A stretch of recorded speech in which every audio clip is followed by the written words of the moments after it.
What's going on, all you virtual fighter pilots? It is I, TrackIR, and today we're going to be talking about some DCS World map news.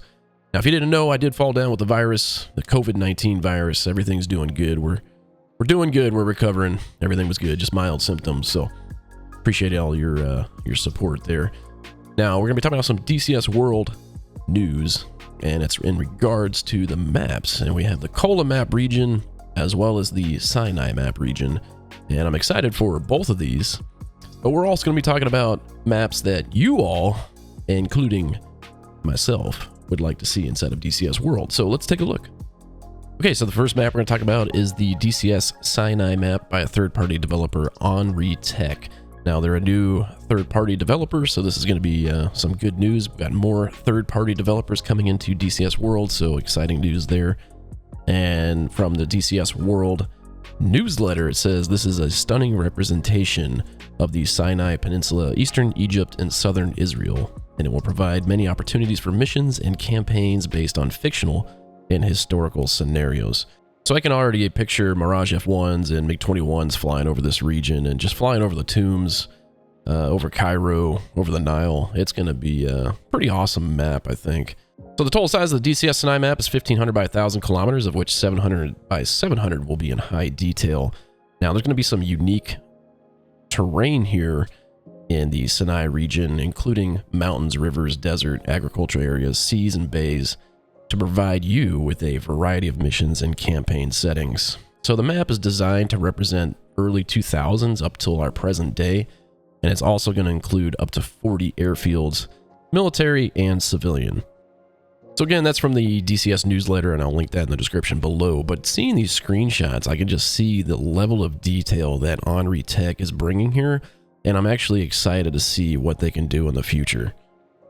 Now, the next map we're going to talk about is the Kola Penninsula Map for DCS, and this is by Orbix Simulation Systems. Now, if you don't know who they are, they put out outstanding work for Microsoft Flight Simulator as well as X-Plane. So I would definitely check out their work and go to their website, and you can get a accurate representation of what kind of work they do, because it's mind-blowing. So the Kola map will cover more than 550,000 square kilometers of land across northern Scandinavia, northwestern Russia, and it'll have large sections of the Norwegian Sea and Barents Sea for naval operations. According to the newsletter, civilian POIs will be represented, including key buildings, bridges, hydro dams, power plants, and port facilities. Dramatic fjords and glaciers will also be there, and it also creates an interesting coastline. Both summer and winter versions of the Kola map are planned, and the Orbix team is working with Baltic Dragon and Reflected Simulations to create some F-18 and F-16 campaigns at launch.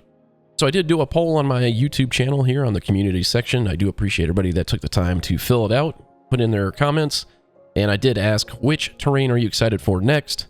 And 36% said the Kola Peninsula, 13% said the Sinai region, 39% with the Why No Vietnam, which I still don't understand yet.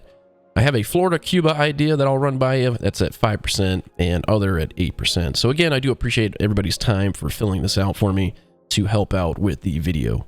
Now, this is an idea I've had for a long time, and it's a Florida Cuba map. And right now, maps is a huge discussion on Hoggit, as well as in many Discords and on the forums.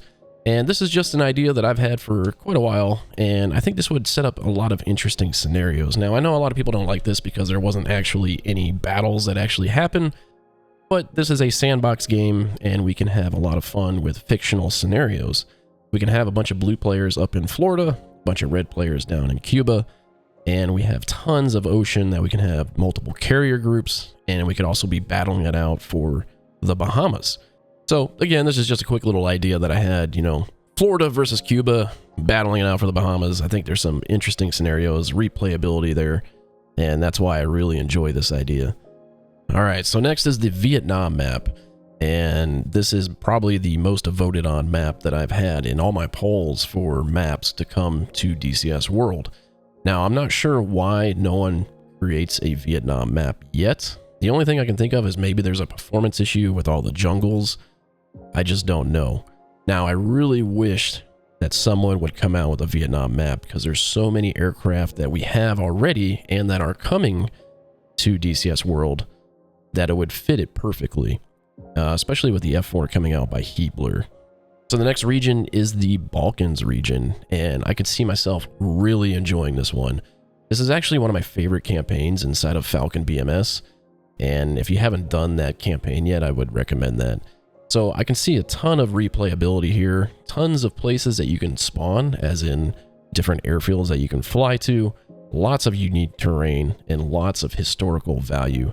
Now, I'm not really big into single player campaigns, but I can see a lot of campaigns coming out from this, especially Bosnia. Next on the list is Korea, and I can totally see why people would love a Korean map, especially for the Korean War with the F-86 and MiG-15. Hopefully those get updated here soon to the new standards of all the other aircraft.